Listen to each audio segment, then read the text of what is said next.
ஆன்மீக நண்பர்கள் அனைவருக்கும் அன்பு கலந்த வணக்கங்கள்.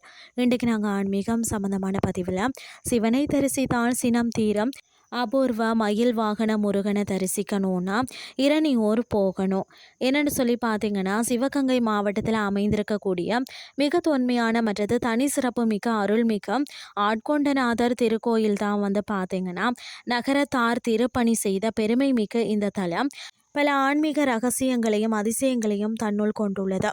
அதாவது இரணியனை வதம் செய்த பிறகுதான் நரசிம்மமூர்த்திக்கு ஏற்பட்ட தோஷம் நீங்கணும்னா அவர் சிவபெருமான வேண்டி வழிபட்ட இந்த தலம் தான் இது.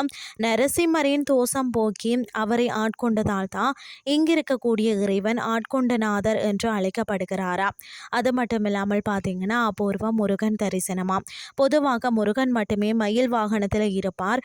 ஆனால் இந்த கோயிலில் முருகப்பெருமானுடன் இருக்கும் வள்ளி மற்றது தெய்வானை ஆகிய இருவருமே தனித்தனி மயில் வாகனங்கள் அமர்ந்து காட்சி தருவது தான் எங்குமே காண முடியாத ஒரு அரிய காட்சியாகவும் இருக்கிறது.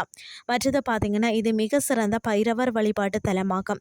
இங்குள்ள கால பைரவர் இடதுபுறம் திரும்பிய நாய் வாகனத்துடன் கோரை பற்களுடன் உக்கிரமாக காட்சி தருகிறார். கார்த்திகை மாத அதாவது சம்பக சூர சஷ்டி இங்கு மிக சிறப்பாக கொண்டாடப்படுகிறதா. கோயிலின் முன் மண்டபத்தில் பார்த்தீங்கன்னா நின்றபடி ஒரே நேரத்தில் கருவறை மூலவரையும் கருவறைக்கு மேலே உள்ள விமானத்தையும் தரிசிக்க முடியும். நடை அடைக்கப்பட்டிருக்கும் அந்த நேரத்தில் பார்த்தீங்கன்னா விமானத்தை தரிசிப்பது இறைவனையே தரிசிப்பதற்கு சமமாக கருதப்படுகிறதா.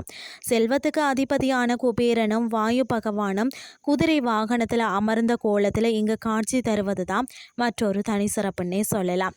வேண்டுதல்களும் பலன்களும் பார்த்தீங்கன்னா அதிக கோபம் படக்கூடிய குணம் கொண்டவர்கள் இங்குள்ள சிவனையும் பைரவரையும் வழிபட்டாலே மன அமைதி கிடைத்து கோபம் குறையும் என்பது நம்பிக்கை. இங்கிருக்கும் அதாவது வித்தக விநாயகரை வணங்கினாலே மாணவர்கள் கல்வியில் சிறந்து விளங்குவார்கள்.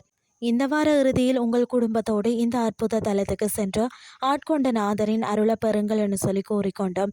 இன்று ஆன்மீகம் சார்ந்த பதிவை நிறைவு செய்து கொள்கிறேன். இதே மாதிரி மற்றும் ஒரு ஆன்மீகம் சார்ந்த பதிவோடு உங்களை சந்திக்கிறேன். நன்றி.